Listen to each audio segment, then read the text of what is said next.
ठीक है निहोरा जी, क्या ये पूरा नीतीश कुमार की जीत मैं समझूं? सहयोगी दल हैं, एक तरफ बीजेपी तो कह रही है कि ठीक है ये प्रधानमंत्री मोदी के विजन की वजह से हुआ है, तो क्या आपको लगता है कि इससे फायदा होगा बिहार विधानसभा चुनाव में जेडीयू को? मैं सबसे पहले प्रधानमंत्री जी को बधाई देता हूं कि जो हम लोगों का लंबे अवधि से हमारे नेता आदरणीय नीतीश कुमार जी के लंबे अवधि से यह मांग रहा है कि देश में जातीय जनगणना हो, और एनडीए की सरकार जो केंद्र में बैठी है नरेंद्र मोदी जी के नेतृत्व में, उन्होंने स्वीकार किया, तो इसके लिए प्रधानमंत्री जी बधाई के पात्र हैं, एनडीए के लोग बधाई के पात्र हैं।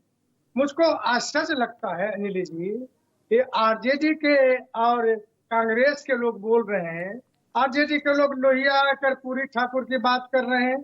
पता नहीं लोहिया कर्पूरी ठाकुर के सिद्धांतों पर कभी इनके नेता चले या नहीं चले, उन चीजों पर उस देश के लोग जानते हैं कि किस प्रकार चरित्र था डॉक्टर लोहिया और कर्पूरी ठाकुर जी का।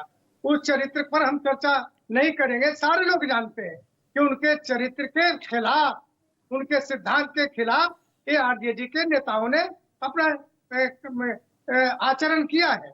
जहां तक कांग्रेस की बात है, मुझको आश्चर्य लगता है कांग्रेस अगर ये श्रेय लेने की बात करता है तो शायद राजनीतिक रूप से पूछना चाहिए कि 1931 के बाद आपके हाथ में सत्ता आया, 47 के बाद लगातार डिमांड आता रहा। आदरणीय नीतीश कुमार जी ने पार्लियामेंट में कहा कि जातीय जनगणना हो, नरसिम्हा राव प्राइम मिनिस्टर थे, बीपी सिंह से मिलकर कहा, तो क्यों नहीं नरसिम्हा राव ने, कांग्रेस ने कराया।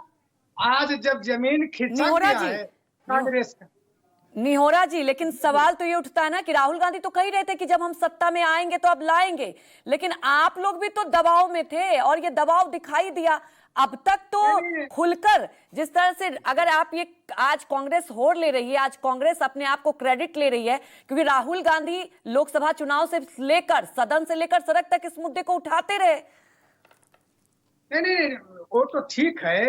जब कांग्रेस का जमीन खिसकता दिखा, जब कांग्रेस का जमीन खिसकता दिखा तो कांग्रेस ने मुद्दा उठाया। बहुत शुभचिंतक है अगर पिछड़ों का ये, तो मुझको एक बात बताइए, जब तक सत्ता में रहे पिछड़ों का आरक्षण क्यों नहीं केंद्र में दिया?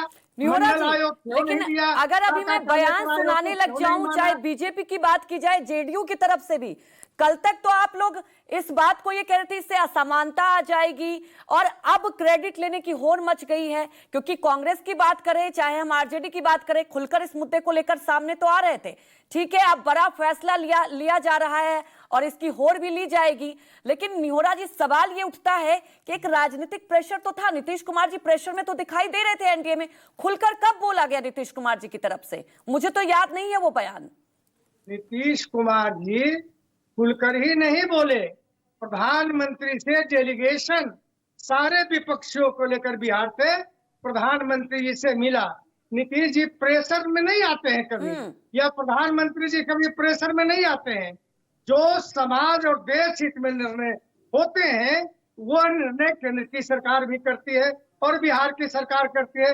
एक बात मैं स्मरण दिलाऊं, इतने वर्षों तक कांग्रेस सरकार में रही, लेकिन पिछड़े वर्ग आयोग का संवैधानिक दर्जा किसने दिया? कांग्रेस ने तो नहीं दिया। ये जो एनडीए की सरकार केंद्र में थी आदरणीय नरेंद्र मोदी जी के नेतृत्व में, वही संवैधानिक दर्जा दिया। तो जहां जनता के हित में जो निर्णय लेना रहता है, सरकार निर्णय लेती है। बिल्कुल, कम से कम आरजेडी, ठीक है। अब नीतीश कुमार जी जो लगातार इसके समर्थन में थे, अब ये खुलकर देखिए बीजेपी भी अपना क्रेडिट ले रही है। प्रियंका जी कुछ कहना चाह रही, प्रियंका जी अपनी बात रखें। नहीं, मैं एक सेकंड, ठीक है निरोहा जी, यश जी कोई बुलवाना है तो आप हमको छोड़ दीजिए। नहीं सिद्धार्थ जी सबके पास आएंगे क्योंकि आपने तो क्रेडिट ले लिया सिद्धार्थ जी। हमको सबका जवाब देना, आप नहीं बुलवाना चाहते तो हम छोड़ देते हैं।